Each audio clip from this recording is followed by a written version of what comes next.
আর specially ধন্যবাদ দিতে চাই যে মানুষগুলো ছাড়া আমার কাছে মনে হয় যে আমরা প্রচার বিমুখ হয়ে পড়ি, সেটা হচ্ছে সাংবাদিক এবং গণমাধ্যম কর্মী। আমি খুবই লাকি যে আমার বাংলা চলচ্চিত্রে যারা বিনোদন সাংবাদিকতা করেন তারা আমাকে এত ভালোবাসে।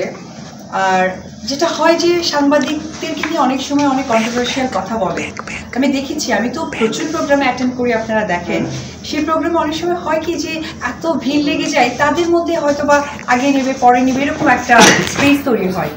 বাট যদি আমি দূর থেকে তাদেরকে বলি যে আচ্ছা আমি আছি তো, তোমরা পরে নাও, একটা মিনিটের মতো তারা হবে না দিদি বলেছে। এই যে বড় বোনের প্রতি যে তাদের একটা সম্মান, তাদের একটা ভালোবাসা, সব কিছু মিলে আমি গণমাধ্যম কর্মী যারা সাংবাদিক ভাই বোনেরা আছেন তাদের সকলকে আমার অন্তরের অন্তঃস্থল থেকে ধন্যবাদ এবং শুভেচ্ছা। তাদের দীর্ঘায়ু কামনা করি, তাদের সুস্থতা কামনা করি, কারণ তারা ছাড়া আমি একদমই প্রচার বিমুখ। কিন্তু আর ইউটিউব স্পেসিফিক একটা কথা চলে আসে, ইউটিউবার, এটা আসলে ভুল।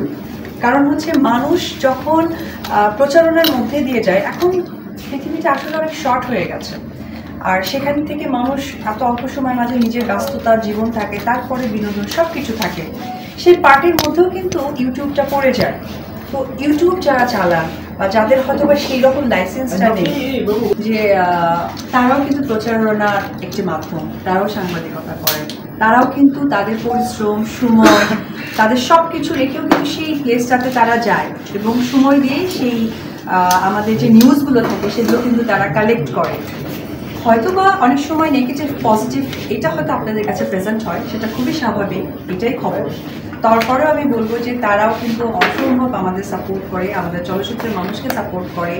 এবং আমরা প্রায় সময় দেখে থেকে যে অসুস্থ হয়ে যাচ্ছে, এই যে আমরা যারা আর্টিস্টরা থাকি, আমরা থাকি 4-5 জনের একটি বাউন্ডারিতে, অপর প্রান্তে যারা সাংবাদিক থাকে এক একজনের উপরে থাকে, গরম সমস্ত কিছু ঘেমে যাচ্ছে, একটা স্ট্যান্ড কিন্তু অনেক ভারী, একটা ক্যামেরা কিন্তু অনেক ভারী, সেটা নিয়েও কিন্তু তারা মুভ করছে। তো আমি চাইবো যে সাংবাদিক ভাইরা বোনেরা যারা আছেন তাদের কাছে কৃতজ্ঞতা জানাই।